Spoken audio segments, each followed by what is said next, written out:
Hello friends and greetings for the day. Welcome back to another tutorial on ISTQB Specialist Performance Tester certification. We are in chapter 4 talking about performance testing task and continuing ahead with 4.2 analysis, design and implementation. As this topic is quite long, breaking that into simple forms, moving up to the next is 4.2.3 identifying operational profiles. As a part of this tutorial, we'll be working on identifying how to set up the operational profiles which will be required for setting up the performance test altogether. Now, operational profiles specify distinct pattern of interaction with an application such as from users or other system components. So it might be like an API which will be interacting with you, or third-party software which will be performing those set of actions, or maybe a user itself doing those set of actions. So we just want to identify that what are those operational profiles which include these things to be performing the necessary actions for us. Multiple operational profiles may be specified for a given application. They may be combined to create a desired load profile for achieving the particular performance test objectives. The following principal steps for identifying operational profiles are described in the section. So this is broken down into three different parts, which is identifying the data to be gathered, gathering the data using one or more sources, and evaluate the data to construct the operational profile. In simple terms, operational profile is basically setting up a collection of activities which will be performed by a user. Maybe some of the activities are done post user has completed working and system performs a lot of other things at the back end. So we are trying to put that all together to understand that what sort of load can be generated by creating an operational profile and identifying the same thing here. The first step to get started with identifying the necessary data to support this.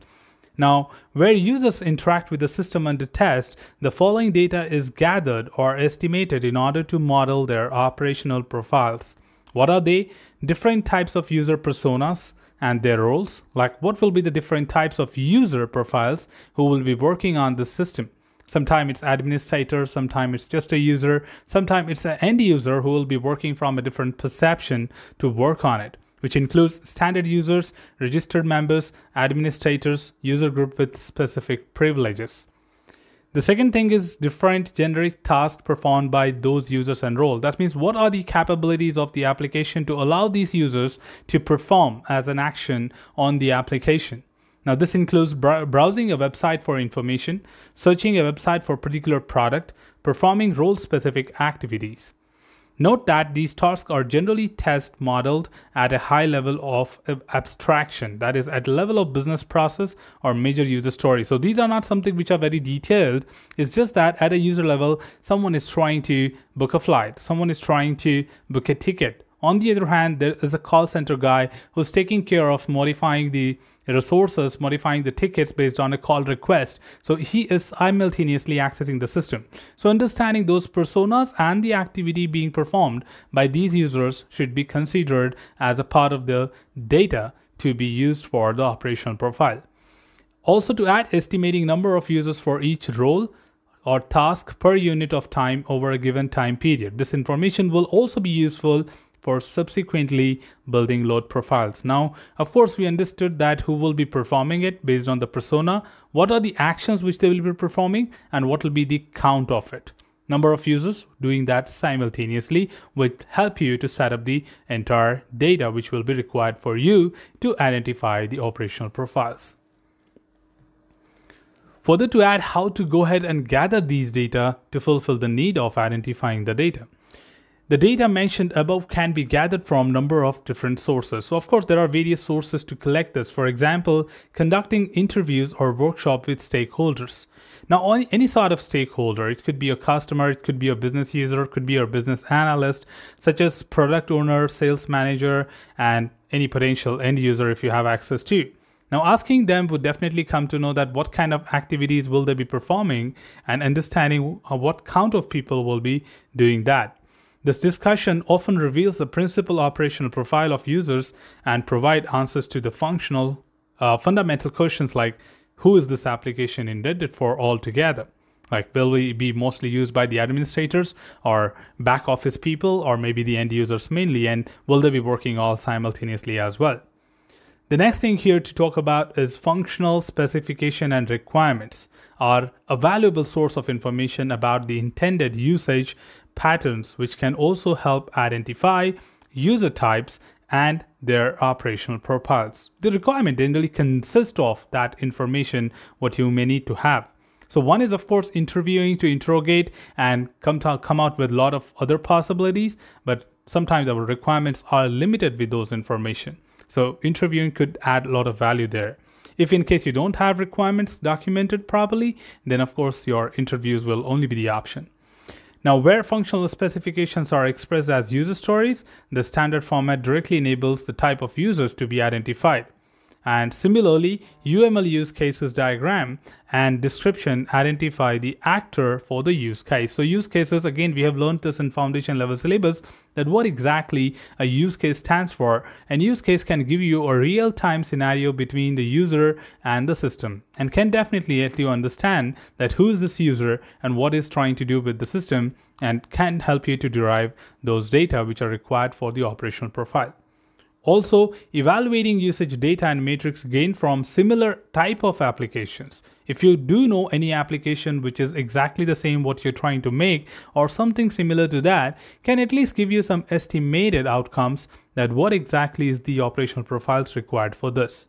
Now also, it may support identification of user types and provide some initial indications of the expected number of users. Access to automatically monitoring the data is recommended. This will include monitoring logs and data taken from the usage of the current operational system where an update to that system is planned. Now, sometime when you don't have requirement and the interview doesn't give you the right thing, you can also alternatively make use of these replica sort of application, which can give you a lot of information that how exactly this type of system is being utilized. Also, to add, monitoring the behavior of users when performing predefined tasks with the application may give insights into the types of operational profiles to be modeled for performance testing. Coordinating with the task with any planned usability test, especially if usability lab is available, is recommended. Now, of course, in that case, user can be invited to interact with the system and come up with those ideas and say that this is what we are going to do if I'm given with such application, or this is how we will be interacting with it with different perception. So these are various ways by which you can generate the data for creating the operational profiles for the performance testing. Additional things to add here is construct operational profiles, how to create them. Of course, you identified the data, you gathered the necessary data. Now it's time you start creating it. So the following steps are followed for identifying and constructing the operational profiles for the users. A top-down approach is taken. Relatively simple, broad operational profiles are initially created and only broken down further if this is needed to achieve performance test objective. Now here we are not talking about getting into the details of the functions, getting into the each and every single action which will be performed as a part of that transaction. So here we just create an overview that a user is trying to interact with the application where they mean to book a flight. Now, booking a flight can involve overview of like switching a flight, selecting a flight, entering the details, and making the payment. So on a high level note, you write a control flow that this is what a user is expected to perform.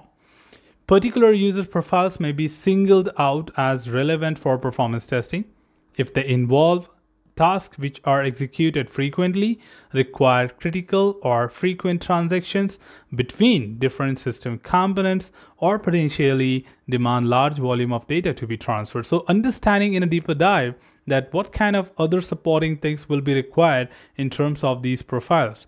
Will that involve a lot of amount of data to be transferred?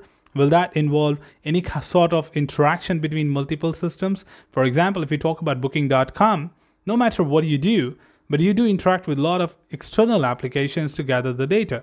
So for example, if I'm searching for a flight, booking.com doesn't have a flight of its own. They only gather and collect information from all different sources and get back to you with the possible results. Operational profiles are reviewed and refined with the principal stakeholders before being used for the creation of load profile. Of course, no matter where you gather the data from, no matter how you come up with the final profile creation, but has to be reviewed by the principal stakeholders to judge or finalize and approve that is this the final operation profile which you can use to do the performance testing. Because don't forget that though we don't have a requirement, though we don't have any kind of input from the stakeholders, but they are still the one who will be looking forward to that set of profiles, that whether this will be suitable for the performance test or not. Additionally, to add here, of course, we have additional, how exactly this can be further added value with. We do have different sources. For example, a lot of things to be considered from the back end. The system and the test is not always subjected to loads imposed by the user. There are a lot of such actions, a lot of such activities which do take place behind the screen. And operational profiles may also be required for performance testing of the following types of system. For example, we talk about offline batch processing system and systems of systems. Now, what is offline batch processing system in a nutshell?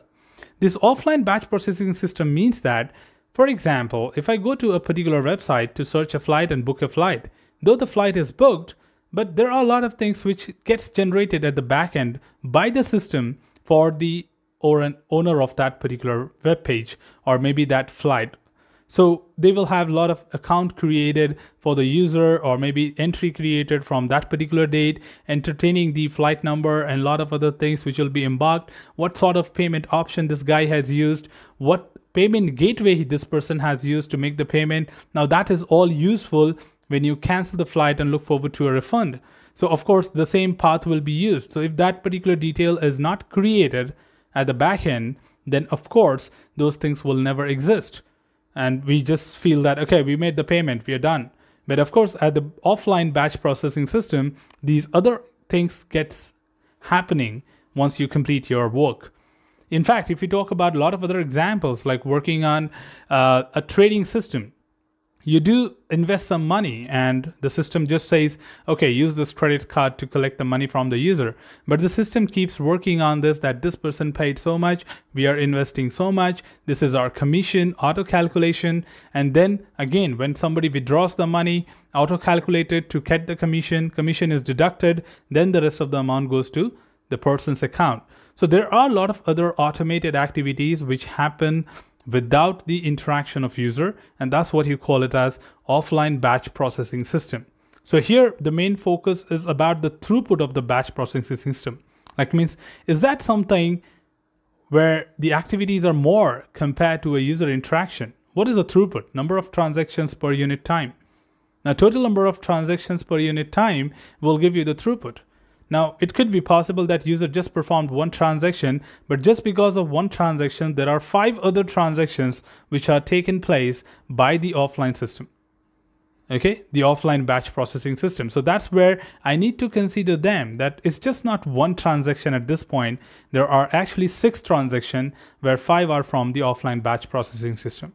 So we do take those things into consideration and account before coming to the final conclusion of load. The other one is system of systems, components within a multi-system, which may also be embedded system like environment, respond to different types of inputs from the other systems or components.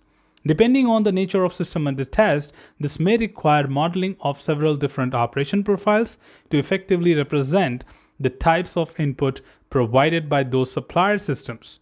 This may involve detailed analysis like buffer and queues, together with the system architects and based on the system and interface specification. I think today we are talking about an era where a lot of things are happening based on the web series, and you do love watching these series online, and they are provided by one or the other services. Now, of course, this could be hosted at different places, but when you want to see that at particular place, there are a lot of other interaction which does happen. So when you go to probably say YouTube, and YouTube do have their own things, so that could not be a right example. So for example, I go to Amazon Prime. Not everything is just loaded on Amazon Prime. Things are being shared. So they may come from different servers which are hosting it on the Amazon Prime to run the show. So what we say is like when I just go and launch this particular movie or just launch this particular web series on Amazon Prime, rest all things are being invoked and those systems do interact with Amazon Prime to show that movie to you. So that's where we talk about systems of systems, where systems are connected to many other third-party softwares to enable that thing to happen. Or another simple example could be watching TV, a smart TV, and operating something. Of course, the TV comes from a company like Samsung, LG, and so on, but the apps belong to the third-party softwares. Now they start interacting that what do I have on my screen to show a Samsung TV user? So when they launch this, they just want to see that the APIs are able to reach, interact with those things, and give you the output accordingly. Well, that was all from this particular tutorial, team. Should you have anything else, feel free to comment below. I'm always there to address your queries and answer them well. Till then, keep learning, keep exploring, keep understanding the context. Thanks for watching the video, team, and happy learning.